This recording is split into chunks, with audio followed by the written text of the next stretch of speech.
जय श्री कृष्ण दोस्तों, हर हर महादेव। मैं पूनम पांडे आप सभी लोगों का शक्ति कुंज चैनल पे बहुत बहुत स्वागत करती हूँ। आज इस वीडियो में हम लोग जानेंगे कि वैकुंठ चतुर्दशी के दिन हमें भगवान विष्णु और भगवान शिव का किस विधि से पूजन करना चाहिए। वैकुंठ चतुर्दशी जो होता है यह कार्तिक जो पूर्णिमा होती है उसके ठीक एक दिन पहले मनाई जाती है। तो इस साल 2025 में यह 4 नवंबर दिन मंगलवार को मनाई जा रही है। इस दिन देखिए भगवान शिव और भगवान विष्णु दोनों का पूजन किया जाता है। चाहे आप भगवान शिव के भक्त हों, चाहे आप भगवान विष्णु के भक्त हों, दोनों ही भक्त इस दिन जो है दोनों लोगों का पूजन अर्चन करते हैं। क्योंकि वैकुंठ चतुर्दशी का जो दिन होता है वह हर और हरि अर्थात भगवान विष्णु और भगवान शिव के इस दिन जो उनका दिव्य संगम होता है, ये जो दिन होता है वो बहुत ही महत्वपूर्ण दिन माना जाता है। क्योंकि इस दिन इन दोनों लोगों की जो है संयुक्त पूजा की जाती है, अर्थात एक साथ दोनों लोगों का पूजन किया जाता है। धार्मिक ग्रंथों में तो इस दिन को ब्रह्मांडीय संतुलन और परमात्मा की एकता का उत्सव मनाने वाला दिन बताया गया है। यानी कि इस दिन ब्रह्मांडीय संतुलन अर्थात एक जो पालन करता है, एक जो संहार करता है, इन दोनों की जो है संयुक्त रूप से मिलन होता है। इन दोनों लोग का संयुक्त रूप से पूजन अर्चन किया जाता है, अर्थात ब्रह्मांड में जो है एक संतुलन बनता है। इन मतलब एक तरीके से आप देखिए तो ब्रह्मांडीय संतुलन और एक एकता, मतलब ना तो कोई अंतर भगवान विष्णु में है, ना तो भगवान कोई शिव में अंतर है, ये दोनों लोग एक ही हैं। ठीक है, इस दिन ऐसा भाव करके इस दिन हरि भक्त और शिव भक्त जो है सभी लोग जो है इस दिन पूजन अर्चन इन दोनों लोगों का बहुत ही धूमधाम से एक संग संयुक्त होकर करते हैं। क्योंकि शिव बिना विष्णु नहीं है और विष्णु बिना शिव नहीं है, इसलिए हर व्यक्ति को जो है इन दोनों की पूजा जो है प्रतिदिन करनी चाहिए। और वैकुंठ चतुर्दशी पे तो इन दोनों लोगों की खास पूजन अर्चन करनी चाहिए। क्योंकि इस दिन जो है इन दोनों में कोई अंतर ही नहीं रहता है। भगवान शिव को जो चीजें चढ़ती हैं वो भगवान विष्णु को चढ़ती हैं, और जो भगवान विष्णु को चीजें चढ़ती हैं वो जो है भगवान शिव को चढ़ती हैं। यानी कि इन दोनों लोगों में कोई अंतर नहीं रहता है, दोनों लोग बिल्कुल मिलके एक हो जाते हैं, एकाकार हो जाते हैं। ठीक है, इसीलिए इस दिन जो है इन दोनों लोगों की संयुक्त पूजा की जाती है। इस दिन देखिए जो पूजा का जो समय होता है वो मुख्य पूजा का समय होता है निशीत काल, अर्थात जो मध्य रात्रि में होता है 11:20 से लेकर 12:30 तक, तो वो जो है मेन पूजा होता है। लेकिन अगर उसमें पूजन कोई ना कर सके, क्योंकि मंदिरों में उस दिन खास पूजन होता है, तो घर में जैसे गृहस्थ लोग करते हैं तो आप जो है प्रदोष काल में भी पूजा कर सकते हैं। प्रदोष काल में भी कर सकते हैं और निशीत काल में भी कर सकते हैं, अपनी सुविधा अनुसार जैसे आपको सुविधा हो उस हिसाब से इनका पूजन अर्चन किया जा सकता है। तो देखिए पूजन के लिए आप फोटो से भी पूजन कर सकते हैं, अगर आपने मूर्ति रखी हुई है तो उससे भी आप पूजन कर सकते हैं। तो मैं जो है वैकुंठ चतुर्दशी पे किस विधि से पूजन करती हूँ वो मैं आपको दिखा रही हूँ। तो देखिए जरूरी नहीं कि आप अलग से चौकी ही लगाइए, आप अपने मंदिर में भी पूजन कर सकते हैं, क्योंकि इसमें देखिए कलश वगैरह स्थापना करने की आवश्यकता नहीं होती है। ठीक है, तो आप अपने मंदिर में अगर आपके पास स्पेस है कि ताकि दोनों लोगों को एक संग संयुक्त रूप से आप रख सकिए, इन लोगों का अच्छे से श्रृंगार वगैरह कर लीजिए, तो आप उस मंदिर में ही कर लीजिए। अदरवाइज अगर मंदिर में कम स्पेस है तो फिर अलग से एक चौकी आप लगा लीजिए, चौकी पे पीला कपड़ा लाल कपड़ा तो कोई भी जो है एक बिछा लीजिए, और इन दोनों लोगों की फोटो मूर्ति जो भी आपके पास है उसकी रख के फिर पूजन आप कीजिए। ठीक है, तो इस तरीके से आप रख लीजिए, और मैं देखिए स्टेप बाय स्टेप जो है पूजा का क्रम बताती जाऊंगी और जो है सामग्री मैं आपको बताती जाऊंगी। आसन पे बैठ के अपना शुद्धिकरण कर लीजिएगा। ठीक है, अपने ऊपर जल छिड़क लीजिएगा, जितनी सामग्रियां रखी रहेंगी सब पे जल छिड़क लीजिएगा। 3 बार जो है जल पी लीजिएगा। ओम माधवाय नमः, ओम केशवाय नमः, ओम नारायणाय नमः करके 3 बार जल पी के फिर जो है एक बार ऋषिकेशाय नमः करके अपना हाथ जो है धुल लीजिएगा। तो आपका शुद्धिकरण हो गया। उसके पश्चात जो है अपना दीपक प्रज्वलित कर लीजिएगा, भगवान दीपक नारायण को जो है प्रणाम कर लीजिएगा और इससे प्रार्थना करिएगा कि हे प्रभु, हे दीप नारायण, जब तक मेरी पूजा संपूर्ण न हो जाए तब तक यहाँ पे आप अखंड रूप से यहाँ पे आप प्रज्वलित रहिए। इस तरीके से करके उसके पश्चात जो है अपने हाथ में जो है आप जल ले लीजिए। जल लेके जो है पूजन का अपने आप संकल्प लीजिए। और ऐसा नहीं इसमें आपको व्रत रहना जरूरी होता है। आप सुबह मतलब दिन में जो है आप सात्विक अन्न मतलब तामसिक खाने मतलब नहीं खाइएगा, क्योंकि शाम को पूजन अर्चना आपको विशेष करना है, तो सिंपल जो है सात्विक खाना खाइएगा। शाम को जो है स्नान वगैरह करके आप पूजन आप कर सकते हैं। तो हाथ में जल लेके 3 बार जो है भगवान विष्णु का नाम लीजिएगा। ओम विष्णुर विष्णुर विष्णु है, अपना नाम कि मेरा ये गोत्र है। आज मैं कार्तिक मास के शुक्ल पक्ष की चतुर्दशी तिथि पर वैकुंठ चतुर्दशी के पावन पर्व पर भगवान शिव और भगवान विष्णु की जो मैं संयुक्त रूप से आज मैं पूजन कर रही हूँ या कर रहा हूँ। इन दोनों की प्रसन्नता, इनकी कृपा प्राप्ति के लिए आपकी और भी कोई अगर मन में कोई इच्छा वगैरह आपकी है, मनोकामना है, तो आप वो भी बोल सकती हैं। क्योंकि आज का दिन का पूजा जो है ना बहुत महत्वपूर्ण होता है और इसका बहुत ही अच्छा परिणाम आपको प्राप्त होता है। आपको माँगने की हमेशा देखिए पूजा में माँगने की आवश्यकता नहीं होती है। आप बस इनकी कृपा दृष्टि माँग लीजिए, इनकी शरणागति, इनकी प्रसन्नता माँग लीजिए, आपकी मनोकामना देखिए वैसे ही पूर्ण हो जाएगी। तो हाथ में जल लेके इन दोनों की प्रसन्नता, इनकी कृपा दृष्टि प्राप्ति के लिए बोल के जो है कि आज ये पूजन वैकुंठ चतुर्दशी का मैं जो है शिव हर और हरि का संयुक्त रूप से पूजन मैं कर रही हूँ। ठीक है? इस तरह से करके हाथ का जो जल है खाली पात्र में आप गिरा दीजिएगा। अब देखिए अगर फ़ोटो से पूजन करिएगा तो एक अपने पास जो है खाली पात्र रखिएगा, सभी जो जल जो है घुमा के खाली पात्र में गिरा दीजिएगा और अगर मूर्ति वगैरह है तब तो कोई ज़रूरत ही नहीं, सीधे जो है मूर्ति का हम लोग स्नान वगैरह हम लोग कराएँगे। इस तरह से कर लेंगे। फिर जो है भगवान गणेश का हमको ध्यान करना है क्योंकि बिना विघ्नेश्वर के ध्यान के पूजन संभव ही नहीं है। तो अगर फ़ोटो है, मूर्ति है, अगर आपको रखने की आवश्यकता है तो रखिए, नहीं है तो केवल जो है भगवान गणेश का हमको यहाँ पे ध्यान करना है। ठीक है? आप चाहिए अगर आपको गणेश मुद्रा बनाने आती है तो गणेश मुद्रा भी आप बना लीजिए क्योंकि देखिए पूजा में मुद्राओं का बहुत ही ज़्यादा अच्छा प्रभाव पड़ता है। गणेश मुद्रा वो मैं किसी नेक्स्ट वीडियो में आपको बताऊँगी कि अगर मान लीजिए आपके पास फ़ोटो नहीं है, कुछ नहीं है तो गणेश का मुद्रा बना के कैसे हम पूजन कर सकते हैं। ठीक है? तो यहाँ पे भगवान गणेश का हमें ध्यान करना है। वक्रतुंड महाकाय सूर्यकोटि समप्रभ निर्विघ्नं कुरु मे देव सर्वकार्येषु सर्वदा। गजाननं भूतगणादिसेवितं कपित्थजम्बूफलचारुभक्षणम् उमासुतं शोकविनाशकारकं नमामि विघ्नेश्वर पादपङ्कजम्। अगर संकटनाशन गणेश स्तोत्र आपको आता है, प्रणम्य शीर्षादेवं गौरीपुत्रं विनायकं, ये स्तोत्र अगर आपको आता है तो वो भी आप बोल लीजिए। ठीक है? इस तरह से बोल के ओम सिद्धि बुद्धि सहिताय श्री महागणाधिपतये नमः इतना कह के विघ्नेश्वर को प्रणाम करके फिर अपनी पूजा हमको जो मुख्य पूजा अपने हमको प्रारंभ कर देनी है। और हमने मूर्ति रखी हुई है तो इसको जो है पहले हमें जिस पात्र में उनको हमको नहलाना वगैरह है उस पात्र में इनको हम विराजमान कर देंगे। ठीक है? इसके पश्चात देखिए हम जो है यहाँ पे पहले ध्यान करेंगे भगवान विष्णु का और भगवान शिव का। सबसे पहले हम भगवान शिव का ध्यान करते हैं।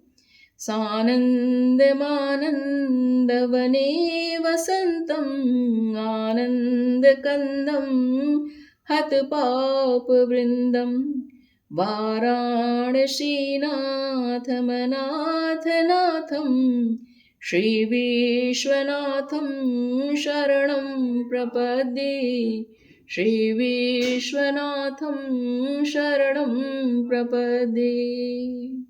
फिर भगवान विष्णु का हम ध्यान करेंगे।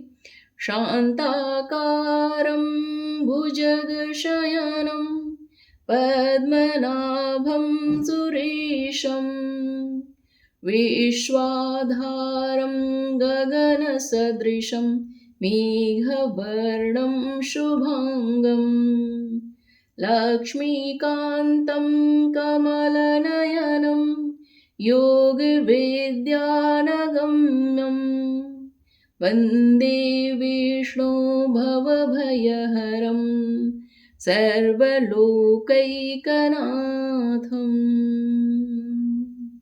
इन दोनों लोगों का ध्यान करके अब जो है इनका जो संयुक्त मंत्र हमें लेना है क्योंकि अलग से दोनों लोगों का मंत्र इसमें संयुक्त पूजा हमें करनी है। तो हम ओम हरिहराय नमः इस मंत्र का हम लोग प्रयोग करेंगे। अब भगवान का देखिए हमको आवाहन करना है। ठीक है? तो आवाहन के लिए देखिए अपने दोनों हाथों को इस तरह से लेंगे, अपना जो अंगूठा है छोटी वाली उंगली के पास लगा के इन दोनों हाथों को आपस में ऐसे जोड़ लेंगे। ठीक है? ये हमारी आवाहन मुद्रा बन गई। अब हम भगवान को संयुक्त मंत्र से देखिए यहाँ पे पूजा करेंगे। ओम हरिहराय नमः आवाहयामि। इनकी स्थापना हम करेंगे तो इसी मुद्रा को ठीक जो है ऐसे हाथ रहेगा, इसको ऐसे हम हाथ को जो है नीचे कर देंगे। ठीक है? ऐसे ये हाथ को ऐसे हम नीचे कर देंगे। ओम हरिहराय नमः स्थापयामि। अब भगवान को हमने यहाँ आवाहन किया, यहाँ पे भगवान को स्थापना हमने कर दिया। तो अब भगवान की जो ऊर्जा है इस ऊर्जा को जो है अपने आप से हमको जोड़ना है। मतलब हमको इस ऊर्जा से जोड़ना है, इनसे मित्रता करनी है, मतलब अब इनको ऊर्जा को अपनी ऊर्जा मतलब मिलानी है। तो अब ऐसे ही हाथ को ऐसे कर देंगे। ओम हरिहराय नमः सन्निधिं कुरु। हमने अब भगवान की ऊर्जा को अपनी ऊर्जा से जोड़ दिया। अब भगवान का हमको स्वागत करना है। अब ऐसे देखिए हाथ जुड़ा जुड़ा। अब ऐसे मुट्ठी अंगूठे को नीचे करके ऐसे मोड़ के ओम हरिहराय नमः स्वागतम प्रभु स्वागतम स्वागतम देव स्वागतम। अब भगवान को हमें आसन देना है। तो अपने हाथ में जो है कुछ पुष्प की पंखुड़ियों लेके हम मंत्र बोलेंगे। ओम हरिहराय नमः आसनम समर्पयामि। अब दोनों लोगों को देखिए हमें जो है एक एक से पूजा के कर्म होते हैं, इनका जो है पैर धुलवाएंगे, इन दोनों लोगों को अर्घ देंगे, आचमनी देंगे, इन लोगों को स्नान हम करवाएंगे। ठीक है। ओम हरिहराय नमः। पादयोः पाद्यं समर्पयामि। ओम हरिहराय नमः। पादयोः पाद्यं समर्पयामि। ओम हरिहराय नमः। हस्तयोर्घं समर्पयामि। ओम हरिहराय नमः। मुखे आचमनीयं समर्पयामि। ओम हरिहराय नमः। स्नानीयं जलं समर्पयामि। दोनों लोगों को जो है स्नान करा देंगे। अब यहाँ पे अगर आपको पंचामृत से स्नान कराना है तो आप पंचामृत से स्नान आप करा सकते हैं। ठीक है। आप पंचामृत को आपस में मिला के भी स्नान करा सकते हैं और अलग अलग चीज़ों से भी स्नान आप करा सकते हैं। तो अभी जो है केवल मैं जल से स्नान करा रही हूँ। अब यहाँ पे देखिए, अगर आप जैसे स्तोत्र है, भगवान शिव के स्तोत्र को बोलते हुए आप नारायण का जो है यहाँ पे जो है स्नान कराएंगे, और नारायण के जो स्तोत्र बोलते हुए जो है भगवान शिव का हम स्नान कराएंगे। तो भगवान शिव का जो पंचाक्षर मंत्र का जो सबसे प्रसिद्ध है, इनका जो पंचाक्षर मंत्र है नमः शिवाय, इस पे जो स्तोत्र है नागेंद्र हाराय त्रिलोचनाय, वह जो है स्तोत्र बोलते हुए मैं भगवान जो है यहाँ पे लड्डू गोपाल को, भगवान कृष्ण को जो है यहाँ पे मैं स्नान करा रही हूँ। नागेंद्रहाराय त्रिलोचनाय भस्मांगरागाय महेश्वराय नित्याय शुद्धाय दिगंबराय तस्मै नकाराय नमः शिवाय। मंदाकिनी सलिल चंदन चर्चिताय नंदेश्वर प्रमथनाथ महेश्वराय मंदार पुष्प बहु पुष्प सुपूजिताय तस्मै मकाराय नमः शिवाय। शिवाय गौरी बदनाब्ज वृंद सूर्याय दक्षासुर नाशकाय श्रीनीलकंठाय वृषभध्वजाय तस्मै शिकाराय नमः शिवाय। वसिष्ठ कुंभोद्भव गौतमार्य मुनिंद देवाचित शेखराय चंदार्क वैश्वानर लोचनाय तस्मै वकाराय नमः शिवाय। यक्ष स्वरूपाय जटाधराय पीनाकहस्ताय सनातनाय दिव्याय देवाय दिगंबराय तस्मै यकाराय नमः शिवाय। पंचाक्षरमिदं पुण्यं य पठेक्षुषन्निधौ शिवलोकमवाप्नोति शिवेन सह मोदते। अब भगवान विष्णु का जो स्तोत्र या मंत्र बोलते हुए हम शिव जी का स्नान कराएंगे। श्री कृष्ण गोविंद हरे मुरारे हे नाथ नारायण वासुदेव। श्री कृष्ण गोविंद हरे मुरारे हे नाथ नारायण वासुदेव। अच्युतं केशवं राम नारायणं कृष्ण दामोदरं वासुदेवं हरिं श्रीधरं माधवं गोपिका वल्लभं जानकी नायकं रामचंद्रं भजे। गोविंद जय जय गोपाल जय जय राधा रमण हरि गोविंद जय जय। श्री कृष्ण गोविंद हरि मुरारे हे नाथ नारायण वासुदेव। देखिए, मैं तो ज़्यादातर अच्युताष्टक से करती हूँ, तो अभी क्योंकि वीडियो लंबा हो जाएगा, तो यहाँ पे देखिए इसमें सारी पूजा देखिए उल्टी करनी है। भगवान शिव के जो मंत्रों का प्रयोग विष्णु जी पे करना है, विष्णु जी की चीज़ों का जो है शिव जी को प्रयोग करना है।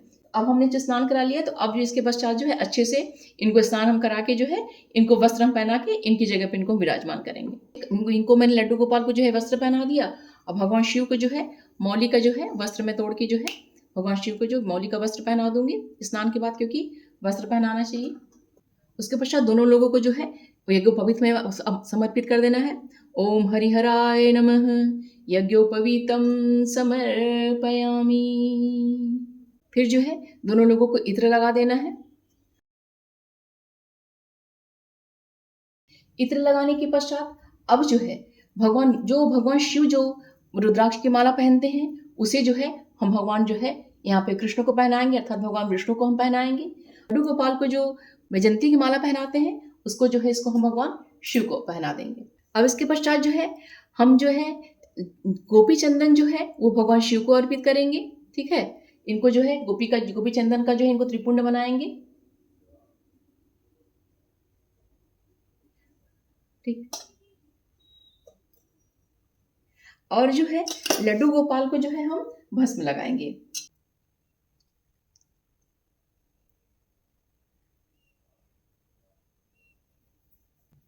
अब इसके पश्चात दोनों लोगों को जो है हम पुष्प पहना देंगे। ओम हरिहराय नमः पुष्पं समर्पयामि। ओम हरिहराय नमः पुष्पमालां समर्पयामि। ओम हरिहराय नमः पुष्पमालां समर्पयामि। यहाँ पे जो है दुर्वा भी जो है यहाँ पे चढ़ा सकते हैं, क्योंकि दुर्वा जो है भगवान शिव को चढ़ाई जाती है। तो कुछ जो दुर्वा जो है भगवान शिव को यहाँ पे अर्पित कर देंगे, और कुछ जो दुर्वा यहाँ पे हम जो है भगवान विष्णु को या भगवान लड्डू गोपाल के यहाँ पे हम अर्पित कर देंगे। उसके पश्चात और पुष्पों से जो है भगवान को यहाँ पे हम सजा देंगे। ओम हरिहराय नमः पुष्पं समर्पयामि। ॐ हरिहराय नमः पुष्पं समर्पयामि। ॐ हरिहराय नमः पुष्पं समर्पयामि। ॐ हरिहराय नमः पुष्पं समर्पयामि। भगवान को जो है हम धूप अर्पित कर देंगे। ओम हरिहराय नमः धूपम आघ्रापयामि। ओम हरिहराय नमः धूपम आघ्रापयामि। अब यहाँ पे देखिए, हमें जितना ज़्यादा हम बेलपत्र इकट्ठा कर सकते हैं, बेलपत्र हम लेंगे और जो है तुलसी दल हम लेंगे। ठीक है, आज देखिए मेरे पास कम है, उस दिन में जो और भी ज़्यादा मैं इकट्ठा करूँगी, क्योंकि मैं ज़्यादा से ज़्यादा जो है चढ़ाने का प्रयत्न मैं करूँगी। तो आज जो है सब जो है तुलसी मंजरी, तुलसी दल से जो है श्रृंगार भगवान शिव का किया जाएगा और बेलपत्र से जो है श्रृंगार भगवान विष्णु का किया जाएगा। यहाँ पे देखिए एक विशेष मंत्र का प्रयोग किया जाता है पूजन में, जो कि भगवान शिव और भगवान विष्णु का जो संयुक्त मंत्र बोला जाता है, वो वैकुंठ चतुर्दशी पे ही देखिए इस मंत्र का विशेष प्रयोग किया जाता है। वो मंत्र है ओम ह्रीं ओम हरिणाक्षाय नमः शिवाय। इस मंत्र को जो है बोलते हुए भगवान को जो है आपका ये मंजरी तुलसी दल चढ़ाया जाता है, बेलपत्र चढ़ाया जाता है। ठीक है, इस मंत्र को बोलते हुए आप अर्पित कर सकते हैं। इसके अलावा जो है भगवान शिव के जो 108 नाम है वह बोलते हुए भगवान विष्णु को बेलपत्र अर्पित कीजिए, और भगवान विष्णु के जो 108 नाम है वह जो बोलते हुए भगवान शिव को जो है आप तुलसी मंजरी और तुलसी पत्र आप अर्पित कीजिए। ठीक है, दोनों तरीकों से आप कर सकते हैं। ठीक है, वो मंत्र देखिए मैं एक बार और फिर से बोल दे रही हूँ। ओम ह्रीं ओम हरिणाक्षाय नमः शिवाय। सबसे पहले जो मैं है यहाँ पे भगवान शिव को जो है ये तुलसी मंजरी जो है और तुलसी पत्र जो है भगवान शिव को मैं अर्पित कर रही हूँ। ओम ह्रीं ओम हरिणाक्षाय नमः शिवाय। ओम ह्रीं ओम हरिणाक्षाय नमः शिवाय। ओम ह्रीं ओम हरिणाक्षाय नमः शिवाय।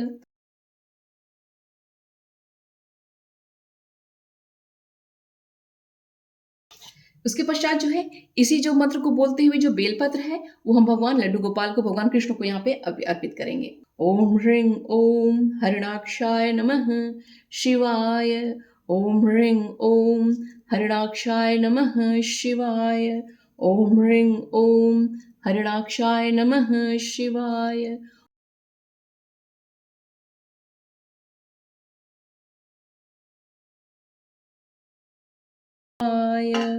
ये जो है इस तरीके से इनका हम श्रृंगार कर देंगे। इसके अलावा देखिए और भी जो आपके पास मदार के अगर पुष्प हैं, ये सब पुष्प हैं, तो वो भी जो है आप भगवान विष्णु को यहाँ पे अर्पित कर सकते हैं। ठीक है, जितना बन पड़े उस हिसाब से हमें व्यवस्था उस दिन कर लेनी है। ठीक, अब जो है इसके पश्चात हम जो है नैवेद्य अर्पित करेंगे। तो नैवेद्य में देखिए अभी मेरे पास जो है केवल मखाना है, तो यही मैं लगा दे रही हूँ। उस दिन जो जो बन पड़ेगा सब लोग कर लीजिएगा। ओम हरिहराय नमः नैवेद्यम निवेदयामि। ओम हरिहराय नमः नैवेद्यम निवेदयामि। नैवेद्य को जो है चारों तरफ जो है जल का घेरा दे दीजिएगा। ओम प्राणाय स्वाहा अपानाय स्वाहा व्यानाय स्वाहा समानाय स्वाहा उदानाय स्वाहा। और भगवान शिव और भगवान विष्णु को जो है मुख शुद्धि के लिए या तांबूल अर्पित करना है। तो तांबूल में देखिए एक जो है इलायची रख दीजिएगा, एक लौंग जो है रख दीजिएगा। इसको जो है पान की तरह इस तरह से फोल्ड करके यहाँ पे जो है इसमें जो है ये जो है लौंग जो है लगा दीजिएगा। लौंग जो है फूल वाला ही लीजिएगा, ध्यान रखिएगा। इस तरीके से दबा के जो है ओम हरिहराय नमः मुख शुद्धि वासार्थे तांबूलम समर्पयामि। ओम हरिहराय नमः तांबूलम समर्पयामि। ओम हरिहराय नमः तांबूलम समर्पयामि। अच्छा जो है दक्षिणा अर्पित कर दीजिएगा। ओम हरिहराय नमः दक्षिणां समर्पयामि। ओम हरिहराय नमः दक्षिणां समर्पयामि। अब जो यहाँ पे दक्षिणा वगैरह हमने अर्पित कर दिया, इसके पश्चात जो है हमें आरती करनी है। आरती के लिए देखिए ओम जय शिव ओंकारा जो आरती है ये इसमें भगवान ब्रह्मा विष्णु और महेश तीनों की आरती इसमें है। तो सबसे पहले हमको यही आरती करनी चाहिए। उसके पश्चात जो है मैं दूसरी आरती आपको बता रही हूँ। ओम जय शिव ओंकारा हर जय शिव ओंकारा ब्रह्मा विष्णु सदा शिव ब्रह्मा विष्णु सदा शिव अर्धांगी धारा ओम हर हर हर महादेव। ये जब आरती हम गा लेंगे उसके पश्चात जो है श्री कृष्ण गोविंद हरे मुरारे हे नाथ नारायण वासुदेव श्री कृष्ण गोविंद हरे मुरारे, हे नाथ नारायण वासुदेव। ठीक है। और कोई आरती अगर आपको गानी है जो भगवान विष्णु जी की अब या फिर कृष्ण जी की कोई आरती है तो उसको भी गा सकते हैं। दोनों लोग की जो आरती जो है यहाँ पे आपको गानी है, दोनों लोगों की जो अच्छे से हम आरती उतार लेंगे। त्वमेव माता च पिता त्वमेव, त्वमेव बन्धु च सखा त्वमेव, त्वमेव विद्या द्रविणं त्वमेव, त्वमेव सर्वं मम देव देव, त्वमेव सर्वं मम देव देव।